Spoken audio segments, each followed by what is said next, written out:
नमस्कार दोस्तों, welcome back to my YouTube channel think Ayurveda. तो फ्रेंड्स, हमने अपने पिछले वीडियो में BA फर्स्ट ईयर के सिलेबस के बारे में पढ़ा था, जिसमें एक पहला सब्जेक्ट हमारा पदार्थ विज्ञान एवं आयुर्वेद इतिहास था, दूसरा सब्जेक्ट संस्कृत, तीसरा क्रिया शारीर, चौथा रचना शारीर और पांचवा सब्जेक्ट मौलिक सिद्धांत एवं अष्टांग हृदय था। आप लोगों को भी अगर सिलेबस की जानकारी चाहिए तो मैं आप लोगों को डिस्क्रिप्शन में वो लिंक दे दूंगा, जिस पर आप विजिट करके BA फर्स्ट ईयर के पूरे सिलेबस के बारे में जान सकते हैं। आज हम लोग पढ़ेंगे पदार्थ विज्ञान के फर्स्ट चैप्टर आयुर्वेद निरूपण के बारे में। फ्रेंड्स, आज हम लोग पदार्थ विज्ञान के फर्स्ट चैप्टर आयुर्वेद निरूपण के बारे में पढ़ेंगे। इस चैप्टर में हम पढ़ेंगे आयुर्वेद के पर्याय, आयुर्वेद शब्द की निरुक्ति, आयुर्वेद लक्षण, आयु की परिभाषा एवं लक्षण, आयु का घटक, सिद्धांत, आयुर्वेद के मौलिक सिद्धांत और चरकोक्त सप्तत्रिक्त के बारे में पढ़ेंगे। अब हम जानेंगे आयुर्वेद के पर्याय, मतलब सिनोनिम्स ऑफ आयुर्वेदा।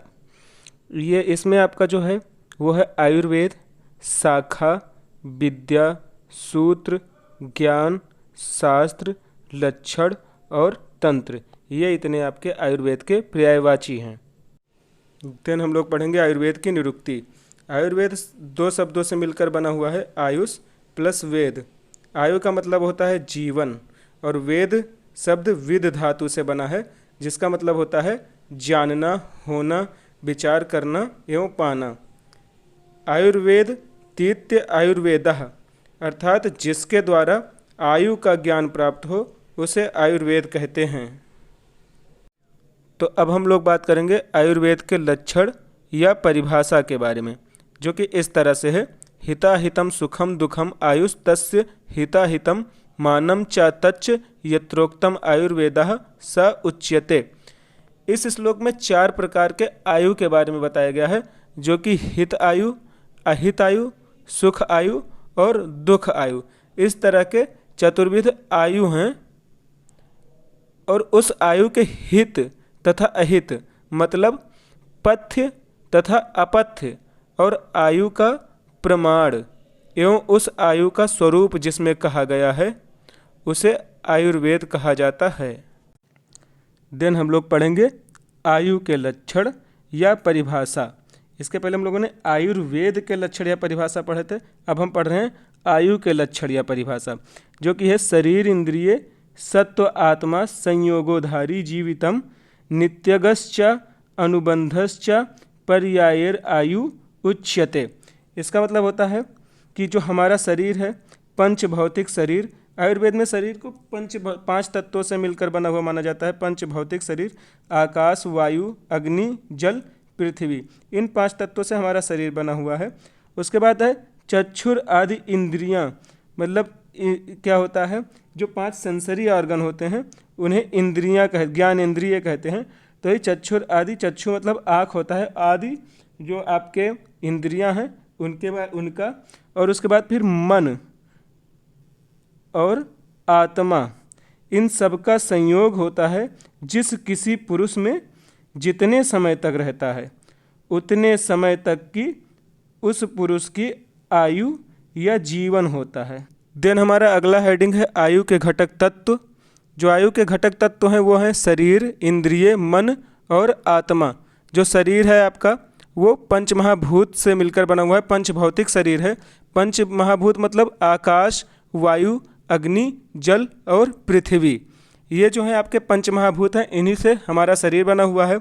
इंद्रिय से यहाँ पर जो है वो सेंसरी ऑर्गन को लिया गया है। इंद्रिय का मतलब यहाँ पर सेंसरी ऑर्गन होता है। उसके बाद फिर मन और आत्मा, ये आपके आयु के घटक तत्व हैं। देन बात करें अगर सिद्धांत की, तो सिद्धांत मतलब होता है प्रिंसिपल्स।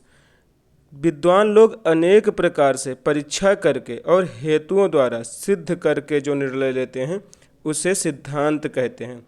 मीन्स इसका ये हुआ कि जो लर्नड पीपल होते हैं, इंटेलिजेंट पीपल, जो पहले के महर्षि होते थे, वो कई तरह से एग्जामिन करके और उसे प्रूफ करते थे, फिर जो डिसीजन लेते थे उसे सिद्धांत या प्रिंसिपल कहते हैं। देन अगर बात करें सिद्धांत के प्रकार की, तो 4 तरह से सिद्धांत होते हैं।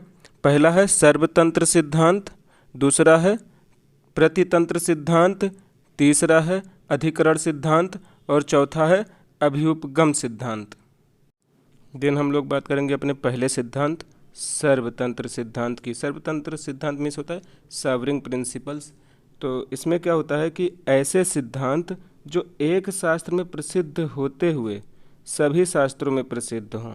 मीन्स ऐसा प्रिंसिपल जो एक बुक में तो फेमस है और अदर बुक्स में भी फेमस है, तो वह सर्वतंत्र सिद्धांत या सॉवरिंग प्रिंसिपल कहलाता है। जैसे कि रोग के निदान हैं, अगर कोई रोग है तो उसके कारण हैं, ये सभी बुक में है। रोग भी है, ये ऐसा सभी बुक्स में मिल जाता है। और अगर बात करें रोगों की चिकित्सा भी है, और जो रोग साध्य हैं उसकी चिकित्सा है। रोग भी कई तरह से हैं, साध्य है, याप्य है और असाध्य है। इसका डिटेल आगे की चैप्टर में होगा फ्रेंड्स। नेक्स्ट सिद्धांत प्रतितंत्र सिद्धांत है। मीन्स ऐसा सिद्धांत, ऐसा प्रिंसिपल जो एक शास्त्र में तो फेमस है परंतु लेकिन दूसरे शास्त्र में वो मान्य नहीं है। जैसे एग्जाम्पल लेते हैं अगर, तो आयुर्वेद में जो है वो 6 रस है। आयुर्वेद में 6 रसों का वर्णन आता है, मधुरम लवण कटु तिक्त कषाय। लेकिन जो अन्य शास्त्र है उसमें 8 रस हैं। देन नेक्स्ट सिद्धांत है अधिकरण सिद्धांत। अधिकरण सिद्धांत मीन्स होता है कि जिस विषय का जो प्रकरण चल रहा हो उसमें उसी से संबंध रखने वाले दूसरे अन्य तथ्य का आ जाना अधिकरण सिद्धांत कहलाता है। मीन्स जैसा कोई टॉपिक चल रहा है और उसी में दूसरा टॉपिक भी आ जाता है। जैसे कि आहार का वर्णन जब करते हैं तो उसमें अग्नि भी आ जाता है। देन बात करें लास्ट सिद्धांत अभ्युपगम सिद्धांत की, तो इसमें क्या है कि अप्रमाणित, अपरीक्षित, अनुपदिष्ट और अहेतुक बात मीन्स अनप्रूवन, अनटेस्टेड और नॉन वेरीफाइएबल थिंग्स जो कि वैद्य लोग डिबेट के समय मान लेते हैं, उसे अभ्युपगम सिद्धांत कहते हैं। जैसे कभी द्रव्य को प्रधान मानकर कहेंगे, कभी गुण को प्रधान मानकर कहेंगे।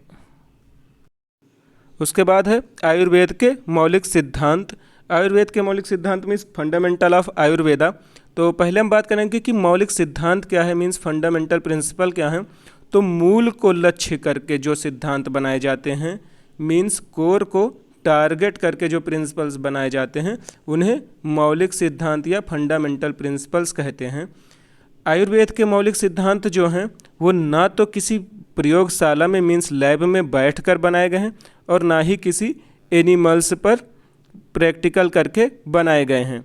इसका जो सिद्धांत है वो अपने अनुभव के आधार पर किया गया है। मीन्स खुद के ऊपर जो एक्सपीरियंस किया आचार्यों ने उसके आधार पर किया है। आयुर्वेद के जो महर्षि थे उन्होंने अपने शरीर को प्रयोगशाला मानकर अध्यात्म की ध्यान मूलक पद्धति द्वारा सिद्धांतों की प्रतिस्थापना की। मीन्स कि जो महर्षि थे उन्होंने अपने ही बॉडी को लैब माना और उन्होंने आध्यात्म से ध्यान किया और उसी के जो पद्धति थी उसी से अपने जो प्रिंसिपल्स थे उसकी स्थापना की। फिर भारतीय विद्वानों का सर्वसम्मत विचार यह है कि जो आयुर्वेद में जो कुछ विशेषताएं हैं वे उसके मौलिक एवं आधारभूत सिद्धांतों पर ही आधारित हैं। वही आयुर्वेद की मूल भित्ति या रीढ़ कही जाती है। सिद्धांतों के बिना लाक्षणिक आधार पर आयुर्वेद औषधियों का अनुसंधान चिकित्सा आयुर्वेद के लिए घातक होगी, क्योंकि आयुर्वेद अपने सिद्धांतों के आधार पर सहस्त्र शताब्दी यानी हजारों सेंचुरी से चला आ रहा है, जीवित है। इसका स्पष्ट कारण यह है कि सिद्धांत सर्वदा अक्षुण्ण और अपरिवर्तित हैं। वे सिद्धांत निम्न हैं, वे इस तरह से हैं। पहला त्रिगुण। त्रिगुण में आपका आता है 3 चीज़ें, सत्व, रज और तम। फिर देन है पंचमहाभूत। पंचमहाभूत में आती है 5 चीज़ें, आकाश, वायु, अग्नि, जल और पृथ्वी। फिर है त्रिदोष। त्रिदोष में है वात, पित्त और कफ। फिर सप्त धातु और ओज। सप्त धातु में जो आपका आता है वो है रस, रक्त, मांस, मेद, अस्थि, मज्जा और शुक्र। फिर बात करें अगर ओज की, तो ओज जो है आपका इम्यूनिटी से कोरिलेट किया गया है। ये 2 टाइप के होते हैं, एक पर ओज और एक अपर ओज। देन है द्रव्यादि सट पदार्थ। इसमें आपका आता है द्रव्य, गुण, कर्म, सामान्य, विशेष, समवाय। फिर है आपका अग्नि और स्रोतस, जो अग्नि है आपकी 13 प्रकार की अग्नियों का वर्णन आता है आयुर्वेद में, जिसमें 1 जठराग्नि होता है, 7 धात्वाग्नियाँ और 5 भूताग्नि होती है। फिर स्रोतस जो है आपका वो चैनल्स ऑफ सर्कुलेशंस है। स्रोतस जो है चरक ने 13 माने हैं और अलग अलग आचार्यों ने अलग अलग माने हैं। फिर उसके बाद बात करेंगे द्रवगत रसादि 5 पदार्थ है, जिसमें आपके आते हैं रस, गुण, वीर्य, विपाक और प्रभाव। देन है आत्मा परमात्मा। उसके बाद चरक के अनुसार 24 और सुश्रुत के अनुसार 25 तत्व माने गए हैं। फिर उसमें पुनर्जन्म और मोक्ष। इन सब के बारे में हम डिटेल में आगे के चैप्टर्स में पढ़ेंगे। देन हम लोग बात करेंगे इस चैप्टर की लास्ट हेडिंग चरकोक्त सप्तत्रिक के बारे में। इसमें 7 चीज़ें ऐसी बताई गई हैं जो कि 3-3 होती हैं। जैसे 3 उपस्तंभ होते हैं जो कि हैं आहार, निद्रा और ब्रह्मचर्य। फिर आपका त्रिविध बल। त्रिविध बल आपका है सहज, कालज और युक्तिकृत। फिर 3 आयतन है। 3 आयतन में क्या है अर्थ, काम और काल, इनका अतियोग, अयोग और मिथ्यायोग।